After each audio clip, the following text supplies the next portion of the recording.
છે જીતુભાઈ અરુણ દલડી. આપણે આમ ધ્યાન આપણે દઈ જ છીએ, તમારામાં ધ્યાન તો દઈ જ છીએ.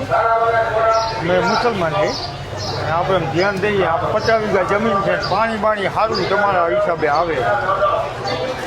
ખાલી ગયું 50-60 મત નકાવી ભાજપ નાખશો ભાજપમાં, તાલુકા પંચાયતમાં, જિલ્લામાં, બેમાં ભાજપ પર જ નાખવાના તો કોંગ્રેસમાં નાખવાના. ના, એમાં અમને નહીં ફાવે. કારણ કે અમને 5 વર્ષ થયા આમાં લાભ મળે. એ લાભ તો મારે દેવરાવો હોય ને. કેમ? હા, તો હું કહું એમ કરો ને. હા, નાખજો કોંગ્રેસમાં. પાણી પીવો ત્યારે. આ તમે જે વિડીયો જોયો તે વાંકાનેરના ધારાસભ્ય જીતુ સોમાણીનો છે. જીતુ સોમાણીનો કોંગ્રેસને મત આપવાની અપીલ કરતો વિડીયો સોશિયલ મીડિયામાં ખૂબ જ વાયરલ થયો છે.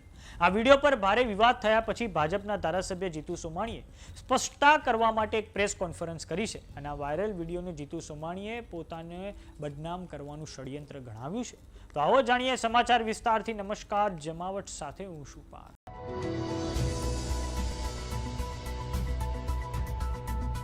વાંકાનેરના ભારતીય જનતા પાર્ટીના ધારાસભ્ય જીતુ સોમાણી ફરી એકવાર વિવાદોમાં આવ્યા છે. તેમનો એક વિડીયો સોશિયલ મીડિયા પર ખૂબ જ વાયરલ થયો હતો, જેમાં તેઓ કોંગ્રેસને મત આપવાની અપીલ કરી રહ્યા હોય. પરંતુ હવે ધારાસભ્ય જીતુ સોમાણીએ આ વિડીયોને લઈને ખુલાસા કરવા માટે એક પ્રેસ કોન્ફરન્સ કરી છે, જેમાં જીતુ સોમાણીએ કહ્યું છે કે હું ચુસ્ત હિન્દુવાદી કાર્યકર્તા છું. મારી રગેરગમાં હિન્દુત્વ વસે છે. વર્ષ 2000થી હું અને મારા પત્ની ધારાસભ્યના પદે ચૂંટણી લડતા આવ્યા છે. મેં જાહેર સભાઓમાં હંમેશાથી કહ્યું છે કે મારે વિધર્મીઓના મત નથી જોઈતા. તેઓ મારી મતપેટી બગાડે તે મંજૂર નથી. 2027ની વિધાનસભાની ચૂંટણીઓમાં પણ હું હિન્દુઓના જ મત માંગીશ. આ જેમણે પણ વિડીયો વાયરલ કરી મારી છબી ખરાબ કરવાનો પ્રયાસ કર્યો છે તેવા કોંગ્રેસીઓ અને જે પણ વિરોધીઓ તત્વો છે તેમની પર કાયદાકીય કાર્યવાહી કરવામાં આવશે અને આ માટે મેં વકીલોની પણ સલાહ લીધી છે. તો આવો સાંભળીએ વાંકાનેરના ધારાસભ્ય જીતુ સોમાણીએ શું કહ્યું છે. હું ચુસ્ત હિન્દુવાદી કાર્યકર્તા છું અને RSSનો સ્વયંસેવક છું. મારા રગે રગમાં હિન્દુત્વનું લોહી વસે છે. આજે દલડીનો વિડીયો જે વાયરલ ભાઈ એમ કહે છે કે હું દલડીનો મુસલમાન છું. 20-25 વર્ષ પહેલાં એક દલડીમાં બનાવ બનેલો હતો કે વાઘાભાઈ કરીને જે માલધારી છે એની 20થી 30 વિધર્મીઓએ ગાયોની હત્યા કરી નાખેલ હતી. એ બાબતમાં અમે પછી આખી ટીમ ત્યાં દલડી ગયા હતા. એ દલડી જઈ અને અમે હંગામો કર્યો હતો કે આ જે પણ વિધર્મીઓએ જે ગાય માતાઓની હત્યા કરી છે એના ઉપર કાયદેસર રીતે કાર્યવાહી થવી જોઈએ. એમાં અમારી એ ટીમમાં એ વખતે અમરસિંહભાઈ મઢવી હતા, મોનાભાઈ માલધારી હતા, ગૌતમભાઈ ખાંડેખા હતા અને બીજા ઘણા બધા અન્ય લોકો હતા. ત્યારે એ દલડીના જે વિધર્મી લોકો હતા એ લોકો પણ આમાં સંડોવાયેલા હતા. એટલે દલડીની વાત કરી તો દલડીના મુસ્લિમ સમાજ કોઈ દી ભાજપને મત આપે નહીં. અને 25 વર્ષનું જે એની મતદાર યાદી છે દલડીની એ પણ આપ જોઈ લ્યો કે ભારતીય જનતા પાર્ટીને મત આ દલડીમાંથી કેટલા મળ્યા છે. બીજું વાત એ છે કે હું 2002થી મારા પત્ની લડતા હતા ધારાસભ્ય તરીકે. હું પણ લડ્યો છું અને હરેક વખતે મેં ગામડામાં સભામાં મેં એમ કીધેલું છે કે મને વિધર્મીઓ મત આપી મારી મતપેટીને તમે બગાડતા નહીં, અભડાવતા નહીં મતપેટીને. આવું મેં વારંવાર મારી સભામાં કીધેલું છે અને આજ પણ હજી હું કહું છું કે મારે તમારા મત જોતા 2.25 લાખ મતદારો આ વિધાનસભા વિસ્તારમાં હિન્દુ સમાજના છે. હિન્દુ સમાજે મને ઘણો બધો પ્રેમ આપ્યો છે અને મારા ઉપર વિશ્વાસ રાખ્યો છે અને હિન્દુ સમાજ સતત મારી સાથે રહેલો છો. એટલે મારે આટલા બધા જો હિન્દુ સમાજના મત હોય તો બીજા લોકો પાસે મારે મત માગવાની જરૂર નથી અને ખોટી મતપેટી શું કામ અભડાવીએ જોઈએ. કારણ કે મને જે લોકો કહી રહ્યા છે બજારમાં ઘણું બધું કહેતા હોય, કોઈ લોકો શેતાન કહેતા હોય, કોઈ લોકો સારા કહેતા હોય. એટલે શેતાન તરીકે પણ એ લોકો મને ચિતરી રહ્યા છે. તો એ શેતાનને એ લોકો મત કેવી રીતે આપે? અને આ દલડીવાળાની જે વાત રહી એ આ વિષયમાં મારી ટીખળ કરવા આવ્યો હતો અને એ કોંગ્રેસી હતો અને મારી પાસે ટીખળ કરી અને મને એમ કહે કે મત કોને આપવાના છે. એલા ભાઈ, હું તારી પાસે ગમે તેટલું કરું, હું તને ગમે તેટલું કહું, તું ભારતીય જનતા પાર્ટીને મત આપવાનો નથી, કોંગ્રેસને જ મત આપવાનો છો. અને તું જે વસ્તુ ટીખળ કરવા આવ્યો છો એ આ તારી ટીખળ છે. અને બીજી વાત એ છે કે મેં દલડી ઢીઘલિયામાં કોઈ દિવસ પાણી છોડાવેલ નથી.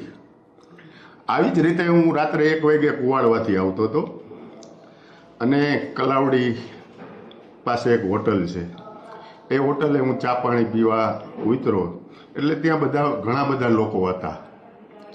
અપક્ષ ઉમેદવાર હતા, ભારતીય જનતા પાર્ટીના ઉમેદવાર હતા, આમ આદમી પાર્ટીના ઉમેદવાર હતા. એટલે એ લોકોએ બધા એમ કીધું કે આવો નાસ્તો કરવા, એટલે હું બેઠો. હવે એ વાતને પણ લોકોએ વિડીયો ઉતારેલ છે અને એમ કીધું છે કે અહીં અપક્ષ માટે મત માગે.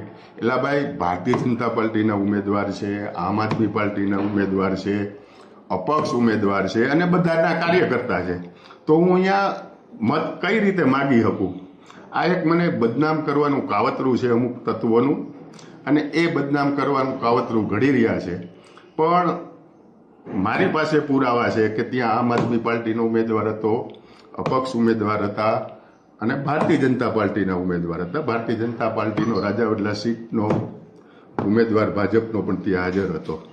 એટલે આ લોકો જે બદનામ કરે છે, અને હું વારંવાર હજી પણ હું કહું છું કે 2027માં ચૂંટણી લડવાનો છું, તેથી મને વિધર્મીઓએ મત ન આપે અને મતપેટી ન અબડાવે, આ પણ વાત ચોક્કસ છે. મેં વિધાનસભામાં મુસ્લિમો પાસે કોઈ દી મત માંગ્યા નથી. હું જ્યારે પણ ત્યારે લડ્યો ત્યારે એક પણ મુસ્લિમોને મેં કીધું નથી કે મને મત આપજો. 2.25 લાખ મતદારો છે. હું નરેન્દ્રભાઈ અને અમિતભાઈ શાહનો હનુમાન છું. જો એ મત ન માગી શકતા હોય, ભાઈ બંગાળમાં એમ કહે કે મારે મુસ્લિમના મત નથી જોતા, હું તો આ વસ્તુ તો હું 20 થી 25 વર્ષથી આ કહું છું કે ભાઈ મારે મુસ્લિમોના મત પેટીમાં આપીને આ મત પેટીએ ભણાવતા નહીં.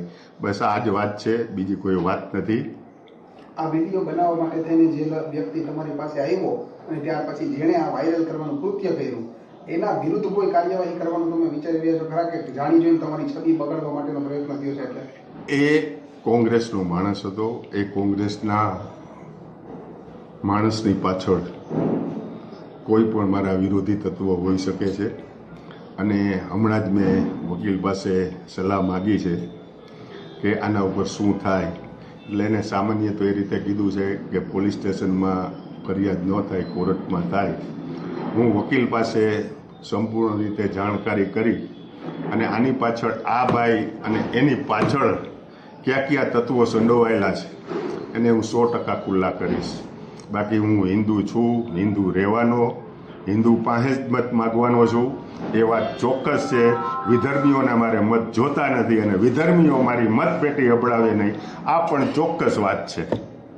હાલમાં સ્થાનિક સ્વરાજ્યની ચૂંટણીઓ પૂરી થઈ છે, ત્યારે મોરબી જિલ્લામાં આવતી વાંકાનેર તાલુકા પંચાયતમાં કુલ 24 બેઠકોમાંથી કોંગ્રેસને 15 અને ભાજપને માત્ર 8 બેઠકો મળી છે.